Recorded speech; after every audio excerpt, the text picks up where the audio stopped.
আমাদের কালচারের মতো এরকম একটা কালচার আমি জানি না। আমি সব কালচারকেই শ্রদ্ধা করি, সব কালচারকেই আমি ভালোবাসি, কিন্তু আমাদের ইন্ডিয়ান কালচারে যে জিনিসটা আছে ভারতীয় সভ্যতায়, মানে কি বলবো, আজকালকার ছেলে মেয়েদের খুব দরকার তাদের মধ্যে এই জিনিসগুলোকে ঢোকানো, এই মূল্যবোধগুলো, যে আমাদের কালচারে যে মূল্যবোধগুলো আছে সেইগুলোকে তাদেরকে জানতে দেওয়া, তাদেরকে বোঝানো, তাদের জানানো।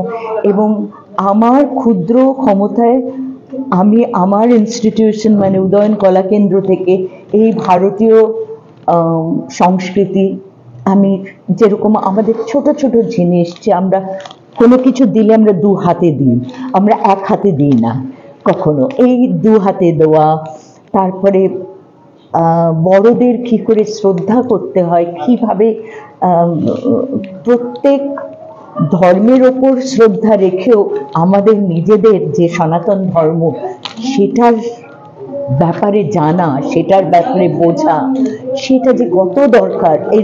এবং আমাদের মানে এখন রিলিজিয়ন বলতে যেটা হয়ে গেছে, যে শুধু ধর্ম বলতেই যে শুধু পুজো পাঠ, মানে এই সব এর মধ্যে চলে এসে, এটা যে আসলে যে আমাদের ধর্ম কত উদার, কত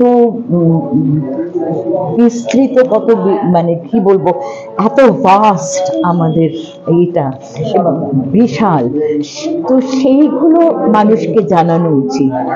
যে এবং সেইখানে সবচেয়ে আগে ভারতীয় ধর্ম যেটার কথা, মানে আমাদের সনাতন ধর্মে যেরকম শিব এবং শক্তি, একটা শান্ত দিক আছে, তার একটা শক্তির দিকও আছে, দুটোই আছে। সুতরাং এমনিতে আমরা যেটা আজকে স্বরূপবাবু যেটা বলছিলেন, যে আমরা সব কিছুর শেষে বলি ওম শান্তি, ওম শান্তি, ওম শান্তি। সুতরাং এই শান্তি, এইটাই ভারতীয় আমাদের শিক্ষা, আমাদের সংস্কৃতি এইটাকেই প্রচার করে, শান্তি। সবার মধ্যে, সারা পৃথিবীতে শান্তি বিরাজ করুক।